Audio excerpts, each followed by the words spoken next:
कहते हैं कि लोहा गर्म हो तो चोट मार देना चाहिए ना। बुजुर्गों की मिसाल है मौलाना रिजवान साहब। अब चूंकि आप भी गर्म हो चुके हैं और अल्हम्दुलिल्लाह मेरा गला भी गर्म होता चला आ रहा है, रफ्ता रफ्ता गर्म होगा इंशाअल्लाह, भी आप फिक्र ना करें। अब आप सोच रहे होंगे मौलाना इतनी देर में अभी गर्म होता हुआ आ रहा है तो इसका मतलब लंबा प्लान है। मतलब ज्यादा लंबा नहीं है, इत्मीनान रखिए आप, वक्त की नजाकत को मद्देनजर रखते हुए काम करूंगा। लेकिन एक शेर मुझे बहुत पसंद है, वो सुनिए, उम्मीद करता हूँ आपको भी पसंद आएगा। एडवांस में बोल दीजिए सुभान अल्लाह। कि नजर आया जब, नजर आया जब काफिला हाजियों का, बया हो ये मुमकिन नहीं हाल दिल का। नजर आया जब काफिला हाजियों का, बया हो ये मुमकिन नहीं हाल दिल का। नजर आया जब काफिला हाजियों का, बया हो ये मुमकिन नहीं हाल दिल का। मैं चलने लगा, मैं चलने लगा खुद बखुद उनके पीछे। मैं चलने लगा खुद बखुद उनके पीछे। मोहब्बत के मोती लुटाते लुटाते मैं चलने लगा खुद बखुद उनके पीछे। मोहब्बत के मोती लुटाते लुटाते अंधेरों से कह दो क्या क्या ये हो रहा है तलाशे हुसैन में। जरा तड़प कर बोल दो, क्या क्या ये हो रहा है तलाशे हुसैन में। हर शख्स रो रहा है तलाशे हुसैन में।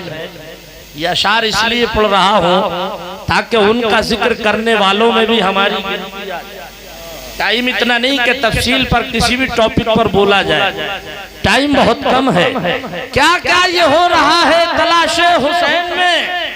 हर शख्स रो रहा है तलाशे हुसैन में। और सैलाब देखता हूं तो आता है ये ख्याल, सैलाब देखता हूं तो आता है ये ख्याल।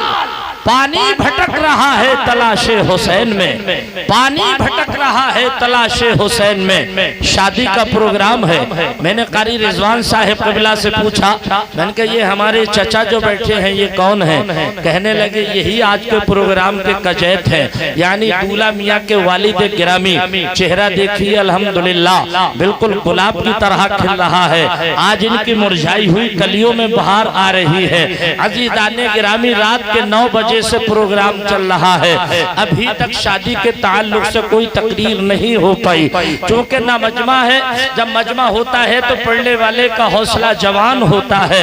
अजीज़ाने गिरामी, प्रोग्राम की कामयाबी 2 ही चीजों पर होती है, एक लाउड स्पीकर का अच्छा होना, दूसरे सामिईन का कसीर तादाद में जमा होना।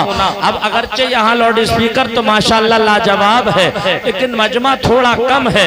जब कम है तो आइए मुझे वो तारीख याद आ रही है कि हम और आपकी कामयाबी तादाद के ऊपर भी नहीं है। अगर 100 आदमी बैठ कर के सुने और एक भी अमल ना करे तो जलसा वो हमारा कामयाब नहीं रहा।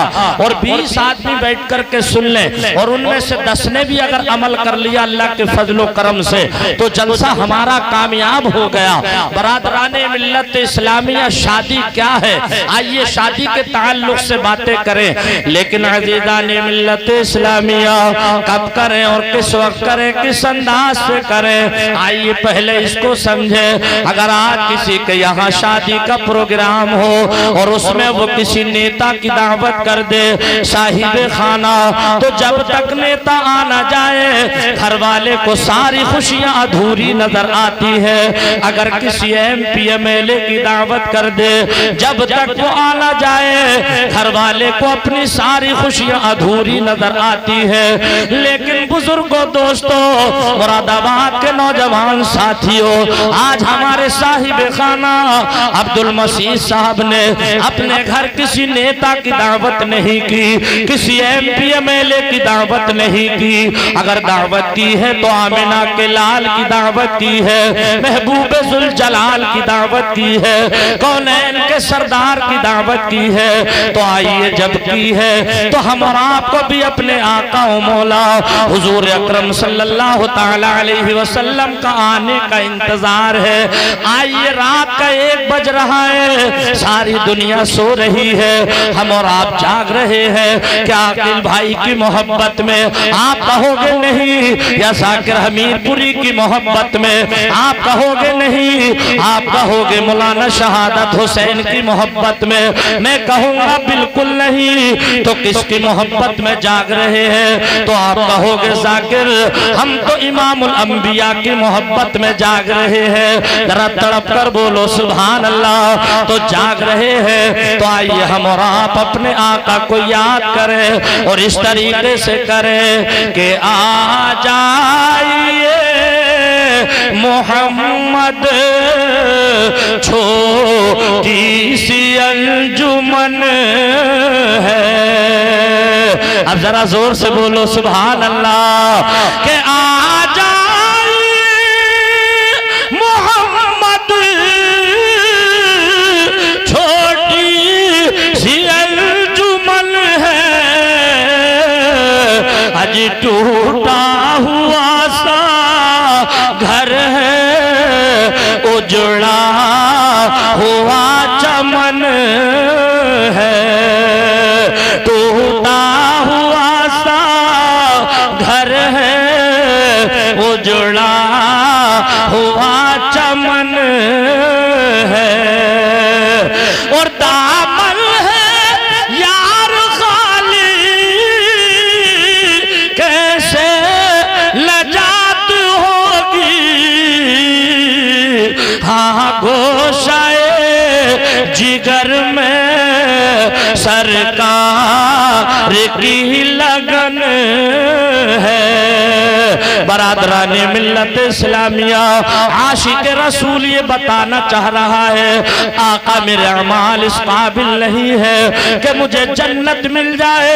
जश्न शादी में आने वालों, जाकिर हमीरपुरी कहता है उस आशिक रसूल की बात ही क्या, हम और आप अपने गिरेबानों में झांक करके देखें और अब तक जितनी उम्र आ चुकी है इसका सर्वे करें और ईमानदारी के साथ बताएं, तो यही कहते नजर आएंगे कि हमारे अमाल इस काबिल नहीं है कि हमें जन्नत मिल जाए। इसलिए कि न नमाज हमारे पास है, न हुस्न सुलूक हमारे पास है, न छोटों पर शफकत करना हमारे पास है, न बड़ों का अदब करना हमारे साथ है।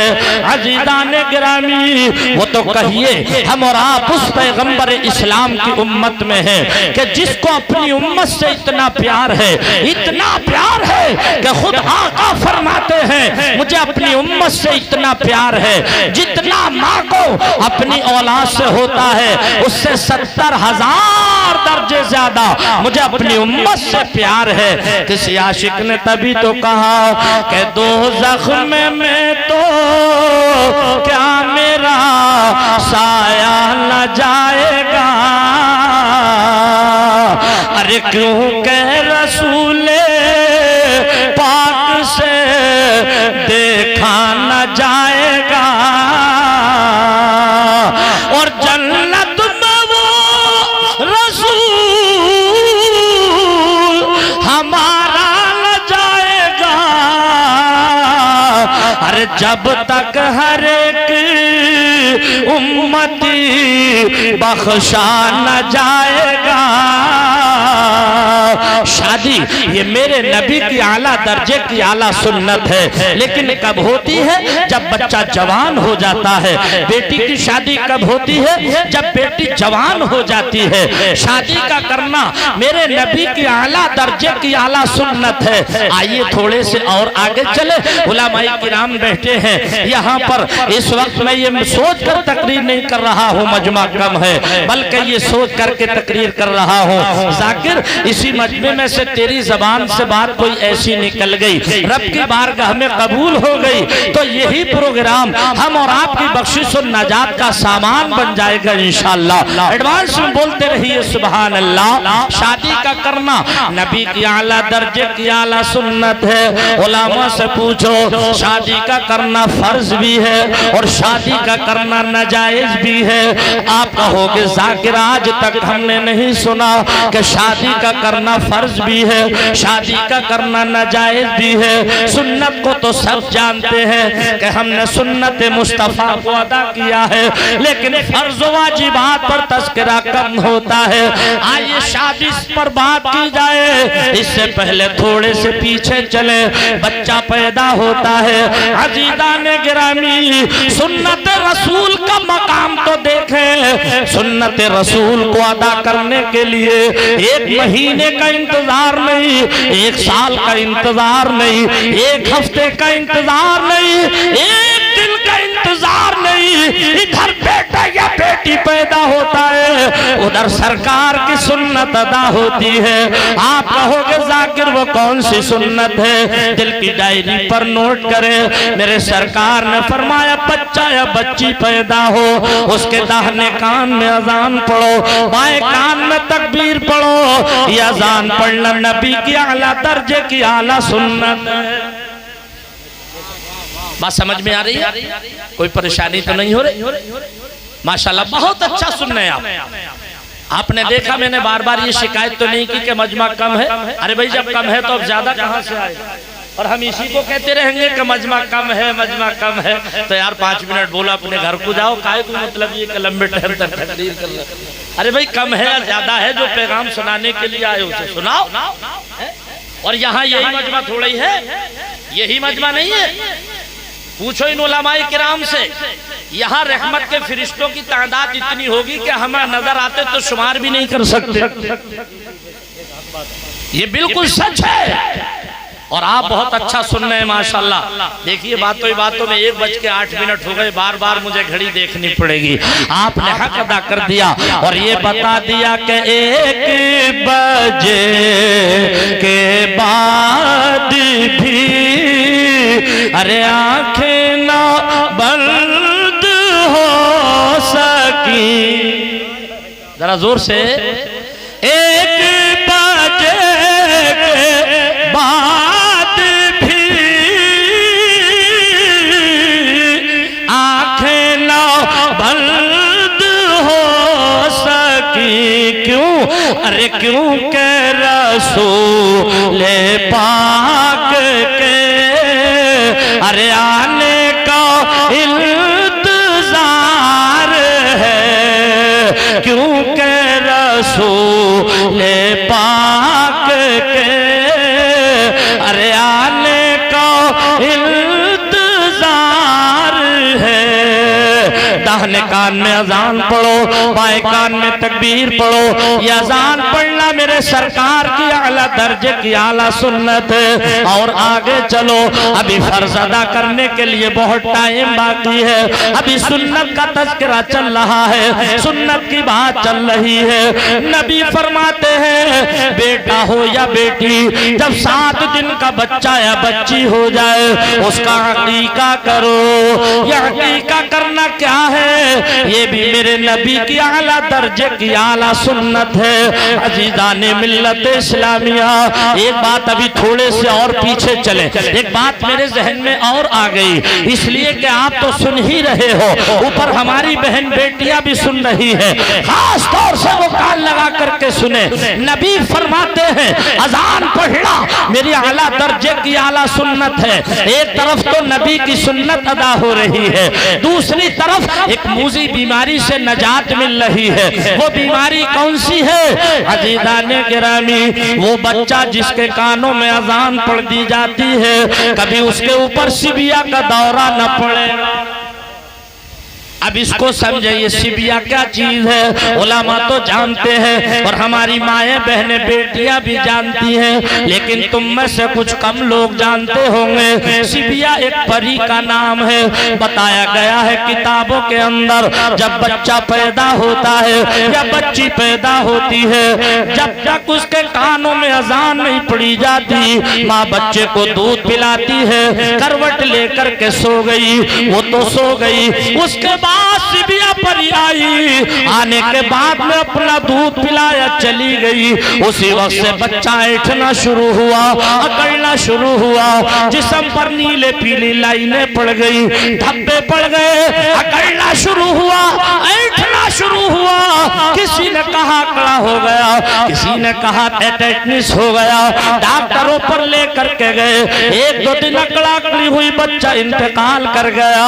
मैं ये नहीं कहता बच्चा अपनी मौत नहीं मरा था, मरा अपनी मौत ही था, लेकिन प्यारे जान की हिफाजत करना फर्ज है। वो बच्चा जिसके कानों में अजान पढ़ दी जाती है, कभी उसके ऊपर सिबिया का दौरा नहीं पड़ेगा। अब चलो 7वां दिन बच्चे का आया, नबी फरमाते हैं उसका अकीका करो।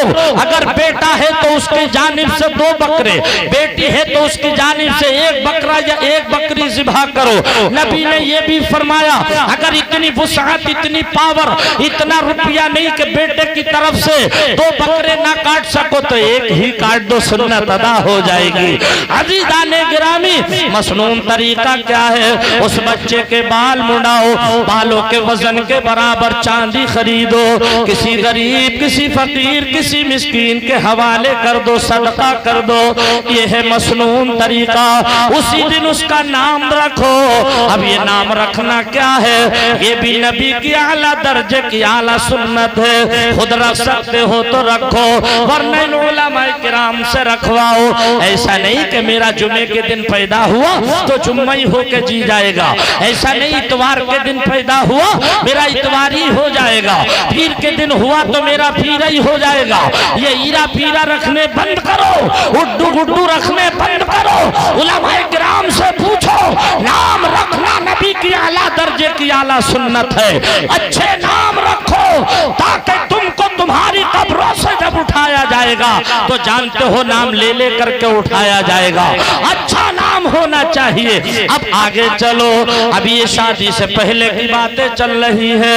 जब बच्चा थोड़ा होशियार हो जाए, मदरसे में दाखिला कराओ, उसे दीनी तालीम सिखाओ, इतना पढ़ाओ, इतना पढ़ाओ। नबी ने फरमाया तलबुल इल्मी फरीज़तुन अला कुल्ली मुस्लिमिन व मुस्लिमा। इतना इल्म दीन सीखना हर मुसलमान मर्द और औरत पर फर्ज है, जितने से के हलाल और हराम की पहचान हो जाए, जायज और नाजायज का पता चल जाए। और अगर फिर अल्लाह ताला तौफीक दे दे तो कारी भी बनाओ, हाफिज भी बनाओ, मौलवी भी बनाओ, मुफ्ती भी बनाओ, मुहद्दिस भी बनाओ। लेकिन प्यारे अगर इतना ना पढ़ा सको तो इतना तो पढ़ा ही लो, जितने से के हलाल और हराम की पहचान हो जाए।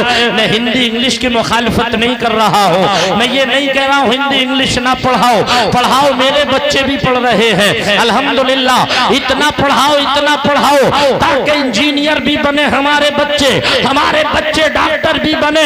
लेकिन पहले दीनी तालीम सिखाओ, हदीस मुस्तफा पढ़ाओ और उसके बाद में फिर हिंदी इंग्लिश भी इतनी पढ़ाओ ताकि बच्चा इंजीनियर भी बने, डॉक्टर भी बने। इसलिए कि जब हमारा बच्चा पहले दीनी तालीम पढ़े हुए होगा और फिर डॉक्टर बनेगा तो किडनी चोट डॉक्टर नहीं बनेगा, बल्कि ईमानदारी के साथ डॉक्टरी करने वाला डॉक्टर बनेगा। और जब तक उसके पास तालीम नहीं होगी, हदीस का इल्म नहीं होगा, प्यारे हाल जबान बयान करने से कासिर है। एक हंगामा महशर हो तो बयान करूं, एक हंगामा महशर हो तो बयान करूं। 1000 बातों का रह रह के ख्याल आता रहा है। कितने ऑपरेशन ऐसे हुए कि जब ऑपरेशन पे गए कि गुर्दे का ऑपरेशन होगा, डॉक्टर बोला काय का ऑपरेशन करूं, एक तो पहले से ही गायब है। बेशक दानिशमंद इशारा, अकलमंद के लिए इशारा ही काफी होता है। हमारा बच्चा जब इंग्लिश पढ़ेगा, हिंदी पढ़ेगा, कुरान और हदीस के बाद तो डॉक्टर बनेगा, मगर किडनी छोड़ डॉक्टर नहीं बनेगा। ईमानदारी के साथ मरीज को देखने वाला डॉक्टर बनेगा। बहरहाल अब आगे चले, अब बच्चे को पढ़ा लिया, जब जवान हो जाए तो अच्छे घराने से शादी करो। अच्छे घराने से मतलब ये नहीं कि अपाचे मिलेगी कि नहीं मिलेगी, पल्सर मिलेगी कि नहीं मिलेगी, सीवी जेड मिलेगी कि नहीं मिलेगी। अब तो सीवी जेड और पल्सर और अपाचे की कहानी खत्म हो गई। अगर 8 बीघा नाम में आ रहे